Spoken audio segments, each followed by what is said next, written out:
이집트의 탄생. 장엄한 피라미드, 카르나크의 거대한 사원, 수천 년 된 비밀에 쌓인 미라가 있기 전에 이집트는 분단된 땅이었습니다. 나일강 양쪽에는 서로 다르지만 상호 보완적인 두 세계가 아프리카의 햇볕 아래서 번영을 이루고 있었는데, 남쪽으로는 좁은 계곡 지대에 있는 상이집트, 하테, 이고, 북쪽으로는 지중해를 향해 개방된 넓고 비옥한 삼각주에 있는 하이집트, 하고입니다. 이 두 지역은 고유한 통치자, 상징, 관습 및 신을 가진 별도의 문명을 형성했습니다. 하지만 그들은 나일강이라는 필수 요소를 공유했습니다.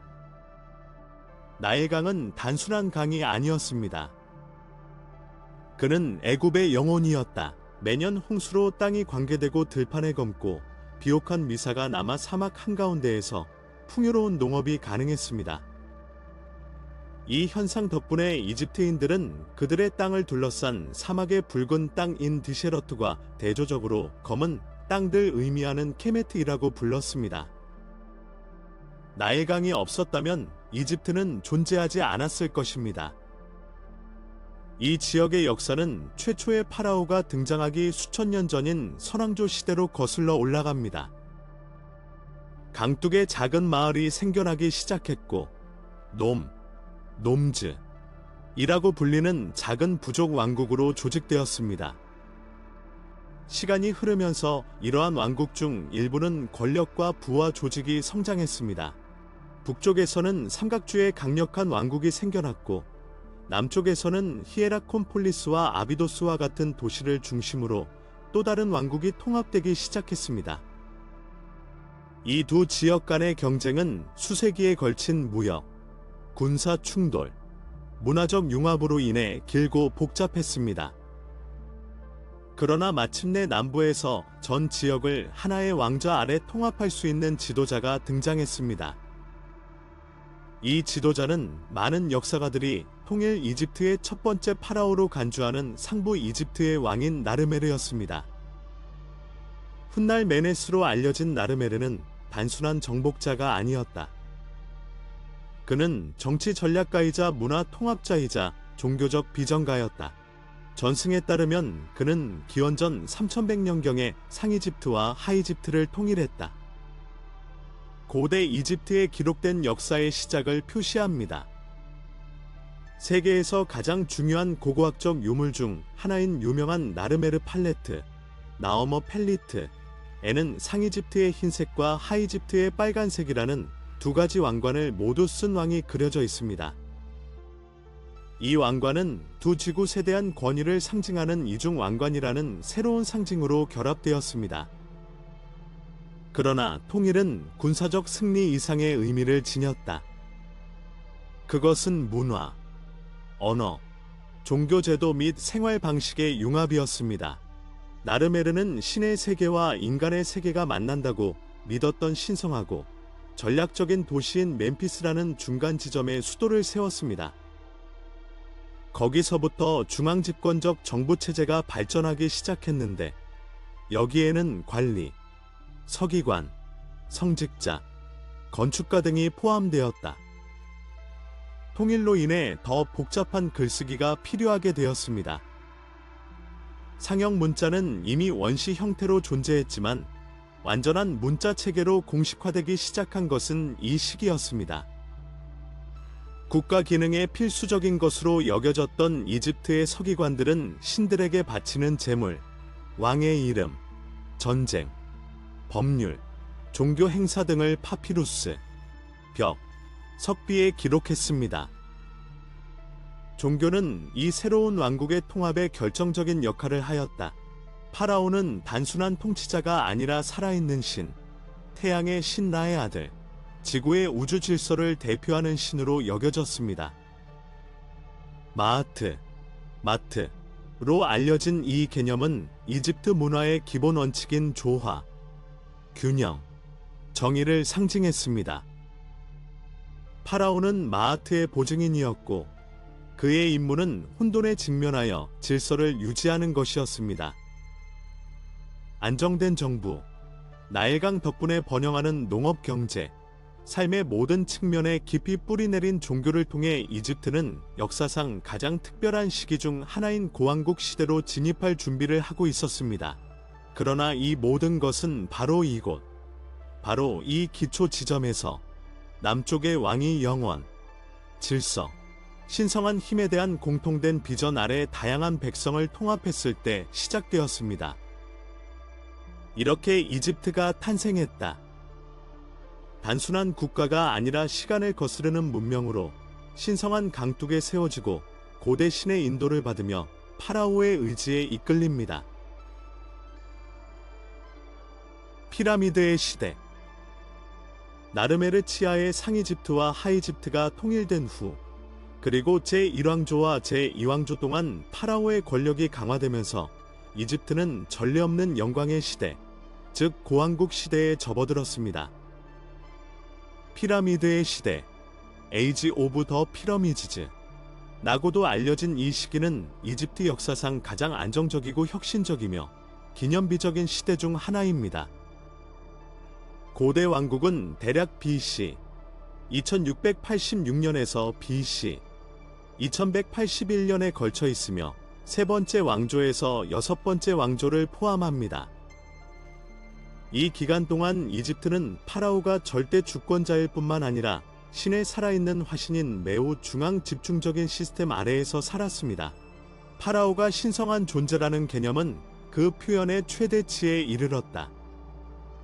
그분의 말씀은 곧 율법이었고 그분의 뜻은 신성했으며 온 왕국이 그분을 중심으로 돌아갔습니다. 이 시대의 첫 번째 위대한 파라오 중 하나는 제3왕조의 지저, 조서라고도 함,였습니다. 그의 통치는 역사상 최초의 천재 중 한 명으로 여겨지는 그의 고관이자 왕실 건축가인 이모터프의 작품 덕분에 이전과 이후를 표시했습니다. 그들은 함께 이집트 최초의 위대한 석조 건축물인 사카라의 계단 피라미드를 지었습니다. 이 기념비는 무덤일 뿐만 아니라 힘, 믿음, 기술의 표현이기도 했습니다. 이집트인들이 진흙 벽돌로 된 무덤을 뒤로하고 그토록 거대하고 시간을 거스르는 것을 감히 지은 것은 그때가 처음이었습니다. 이것은 시작에 불과했습니다. 여러 세대에 걸쳐 피라미드는 진화했으며 피라미드 건설은 스네프로, 쿠푸, 체푸프린, 멘카우로와 같은 파라오와 함께 제4왕조 시대의 절정에 달했습니다. 혁신가인 스네프로는 적어도 3개의 거대한 피라미드를 건설했습니다. 그중 하나인 붉은 피라미드, 레드 피라미드는 매끄러운 면을 가진 최초의 완전한 기능을 갖춘 피라미드로 간주되며 가장 유명한 피라미드인 그의 아들 키아푸스가 세운 기저의 대피라미드의 서국입니다. 대피라미드는 이집트에서 지어진 가장 높은 건축물일 뿐만 아니라 인류의 가장 놀라운 기념물 중 하나입니다. 200만 개 이상의 석재 블록과 오늘날에도 현대의 설명을 무시하는 건축적 정밀도를 갖춘 이 건물은 바퀴, 크레인 또는 철 없이 지어졌습니다. 그것은 파라오 권력의 최고 상징이었고 지금도 그렇습니다. 피라미드 옆에는 장례식장, 태양사원, 장엄한 스핑크스가 세워졌습니다. 파라오 케프렌, 페로 체푸프린에 의해 만들어진 기자의 스핑크스, 스핑스 오브 기저는 인간과 사자의 결합, 즉 지성과 힘, 사막 앞에서 영원한 경계의 모습을 상징합니다. 그러나 고대 왕국은 돌과 기념물에만 국한된 것이 아니었습니다. 또한 문화적, 경제적, 행정적 발전의 시기였습니다. 이집트 국가의 조직은 관리, 속주, 노메스, 총독, 노마르크, 서기관, 사제의 체계로 완성되었다. 이집트의 관료체제는 세금 징수에서부터 나일강 홍수 동안의 곡물 분배에 이르기까지 모든 것을 통제할 수 있게 해주었다. 종교는 모든 것의 중심에 있었습니다. 신들은 많았지만 태양의 신라, 와 같은 신들은 특별한 중요성을 지녔다. 파라오는 나의 아들로 여겨졌고 그의 임무는 우주의 질서, 즉 마아트를 유지하는 것이었다. 이 질서는 정치적일 뿐만 아니라 정신적이기도 했다. 하늘과 땅, 백성과 신들 사이의 균형은 왕국의 안정성에 반영되었다. 이집트 예술도 번성했습니다. 비록 엄격하고 매우 상징적이지만 그것은 영혼에 기초한 세계에 대한 비전을 표현했습니다. 무덤 벽화, 사원 부조, 파라오의 동상은 장식적인 작품이 아니라 사후의 삶을 보장하기 위해 고안된 신앙 행위였습니다. 그러나 이 찬란한 시기에도 첫 번째 균열이 나타나기 시작했습니다. 여섯 번째 왕조가 끝나갈 무렵 기록상 가장 긴 통치 기간, 일부 소식통에 따르면 90년 이상을 가진 파라오 중 하나인 페피 2세의 통치하에서 중앙 권력이 약화되기 시작했습니다. 국가의 분권화, 지방 통치자의 권력 증가, 나일강 범람 감소와 같은 기후 문제는 느리지만 깊은 위기를 초래했습니다. 마침내 기원전 2181년경에 고왕국이 무너졌습니다. 이집트는 제1중간기, 퍼스트 인터미디어트 피리어드로 알려진 분열의 시기에 접어들었다. 그러나 이러한 몰락에도 불구하고 고대 왕국의 유산은 지속되었습니다. 피라미드는 수천 년 동안 권력의 상징으로 남아 있었습니다. 파라오가 살아있는 신이라는 생각, 국가 행정, 종교 도상학 및 거대한 건축물, 모든 것이 이 단계에서 태어났습니다. 고대 왕국은 본질적으로 이집트 영혼의 기초였습니다. 그리고 비록 시간과 역사가 발전했을지라도 이집트는 최초의 위대한 영광의 시대를 결코 잊지 못할 것입니다. 새로운 왕국. 신왕국 시대는 제국의 팽창, 군사력, 막대한 부와 예술적 화려함의 시대였습니다. 이집트는 고대 세계의 진정한 강국이 되어 나일강 너머 시리아, 팔레스타인, 누비아까지 지배력을 확장했습니다. 이 단계에서 역사상 가장 유명한 파라오가 등장했습니다.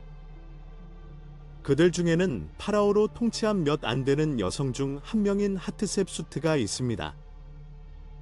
그의 통치는 평화로웠고 무역과 외교에 중점을 두었습니다. 그는 데이르 엘 바하리, 데이어 엘 바하리의 웅장한 영안실 사원과 같은 위대한 사원을 지었고 수호자이자 공급자로서의 파라오의 이미지를 통합했습니다. 그 후 투트모세 3세가 등장하여 수많은 군사작전을 벌여 이집트 제국의 국경을 유프라테스 강까지 점령했습니다. 이집트는 그의 통치 아래서만큼 강력했던 적이 없었습니다. 나중에 파라오는 이집트 종교의 진로를 근본적으로 바꾸어 놓았는데 바로 아케나텐, 아커나턴이었다. 네페르티티 여왕의 남편인 이 군주는 태양신 아텐에 대한 일신교를 장려하고 수도를 새로운 도시인 아케타텐, 오늘날의 아마르나로 옮겼습니다. 그의 개혁은 급진적이고 논란의 여지가 있었으며 그가 죽은 후 고대 아문 숭배의 사제들이 전통적인 질서를 회복했습니다. 아케나텐의 아들 투탕카멘은 아직 어렸을 때 왕위에 올랐다. 그의 통치 기간은 짧고 정치적으로 중요하지 않았지만 그의 무덤은 20세기의 온전한 상태로 발견되었으며 역사상 가장 인상적인 고고학적 발견 중 하나가 되어 전 세계를 매료시켰습니다. 그러나 람세스 대왕으로 알려진 람세스 2세는 신왕국을 영광의 궁극적인 표현으로 이끌었다. 그는 60년 이상 통치했고 히타이트에 대항한 유명한 카데시 전투를 포함하여 광범위한 군사작전을 수행했으며 역사상 최초의 평화조약 중 하나에 서명했습니다. 그는 아부신베과 같은 거대한 신전을 지었고 이집트 구석구석에 그의 흔적을 남겼습니다. 이 기간 동안 테베시는 지금까지 지어진 가장 인상적인 사원 중 하나인 카르나크 신전이 건설되면서 종교 중심지로 통합되었습니다. 반면에 파라오의 무덤은 약탈자로부터 보호하기 위해 왕가의 계곡에서 비밀리에 발굴되었습니다. 그러나 그 영광은 영원히 지속되지 않을 것입니다. 제20왕조가 끝나갈 무렵 국가는 쇠퇴하기 시작했다. 내부의 부패, 경제적 어려움, 외세의 침략, 그리고 아문 교직자들의 세력이 커지면서 파라오는 약화되기 시작하였습니다. 그리하여 기원전 1070년경에 신왕국이 붕괴되어 쇠퇴와 분열의 새로운 단계에 접어들었다. 그러나 그의 유산은 영원할 것입니다. 신왕국의 작품, 예술, 사원 및 파라오의 기억은 수천 년 동안 살아남았습니다. 신왕국의 찬란함 이후 고대 이집트의 역사는 정치적 불안정, 외세의 침략, 중앙 권력의 점진적인 상실로 특징지어지는 단계에 접어들었습니다. 신전은 여전히 건재했고 의식은 유지되었지만 이집트 문명의 영혼은 균열이 나기 시작하고 있었다. 제20왕조가 멸망한 후 이집트는 외적에 의해 점령된 것이 아니라 내부로부터 분열되었다. 두 권력의 중심지가 통제권을 놓고 경쟁하기 시작했는데 하나는 북쪽 타니스의 공식 파라오였고 다른 하나는 남쪽 테베에 있는 아문의 강력한 대제사장들이었다. 파라오의 권력은 종교적 지배가 커짐에 따라 가려졌습니다. 이 기간 동안 이집트는 약한 왕조의 연속에 의해 통치되었으며 때로는 나일강 삼각주에 정착한 리비아인과 같은 외국 태생의 왕에 의해 통치되었습니다. 영토의 분열은 끊이지 않았고 나라는 신왕국 시대에 정복했던 영토의 대부분을 잃었다. 짧은 수명의 부흥은 사이트 왕조로 알려진 26왕조와 함께 이루어졌으며 기원전 664년경에 푸사메 티쿠스 1세의 지도하에 이집트를 통일했습니다. 이 단계는 이집트의 힘과 고전 예술의 짧은 회복을 가져왔으며 과거에 대한 강한 모습을 보였습니다. 신전이 복원되었고 상형 문자가 완성되었으며 고대 파라오의 영광을 되살리려는 시도가 있었습니다. 그러나 이러한 회복은 외국의 위협을 막기에는 충분하지 않았다. 이집트는 아시리아의 침략을 받아 테베를 약탈했고 나중에는 페르시아의 침략을 받아 광대한 제국의 태수로 만들었습니다. 수세기 동안 이집트는 외세의 소나기에 갇혀 있었습니다. 그럼에도 불구하고 이 나라는 정체성을 완전히 잃지 않았습니다.